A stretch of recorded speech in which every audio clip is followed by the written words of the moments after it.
Assalamualaikum warahmatullahi wabarakatuh. Kami dari kelompok 7 akan mempresentasikan perkembangan anak pada usia prasekolah yang beranggotakan saya, Iden Kotronada, dan teman saya, Afra Alicia. Definisi perkembangan prasekolah. Anak prasekolah yakni anak yang berusia antara umur 3-6 tahun.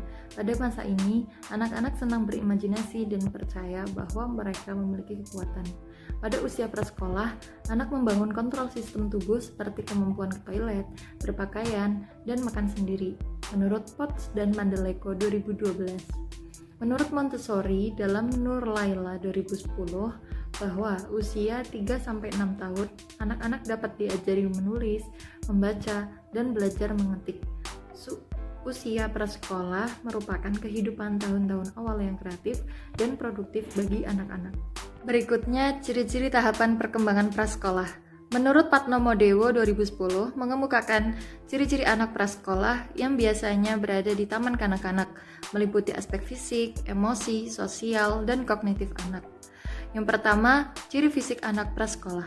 Umumnya gerak-gerik sangat aktif, tidak mau diam, dan mereka memiliki kuasa atau kontrol terhadap tubuhnya sendiri. Yang kedua, ciri sosial anak prasekolah. Pada tahap ini, anak mulai menemukan teman bermain bersama. Yang ketiga, ciri emosional anak prasekolah. Mengekspresikan emosinya secara bebas dan terbuka. Sikap marah sering diperlihatkannya. Terkadang iri dengan temannya hingga berebutan.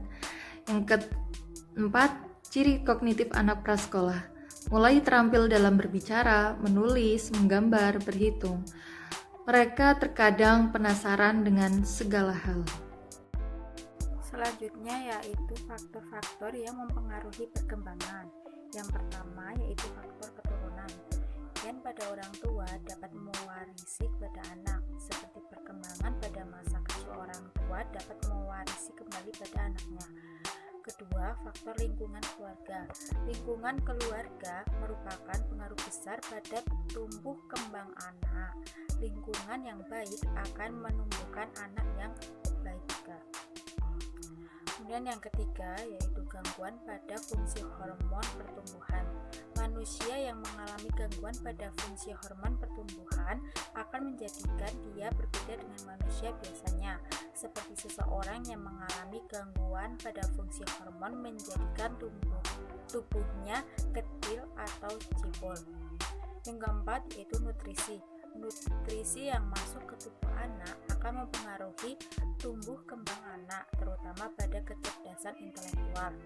Yang kelima yaitu tingkat sosial ekonomi.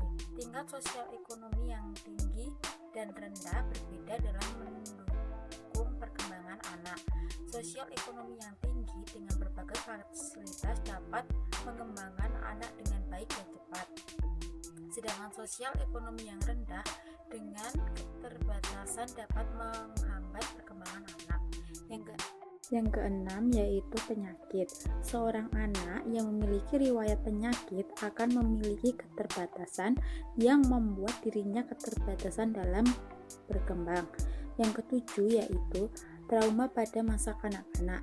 Perlakuan kejam atau perlakuan yang membuat anak menjadi tertekan akan berdampak pada saat dewasa nantinya.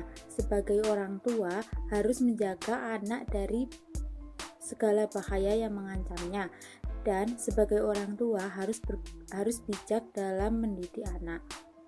Kemudian yang terakhir yaitu pengaruh gadget.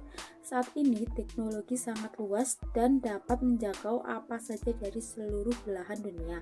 Seorang anak tidak tahu apakah itu baik atau tidak untuk dirinya, maka orang tualah yang sangat berperan dalam hal ini. Sekian dari kelompok kami. Wassalamualaikum warahmatullahi wabarakatuh.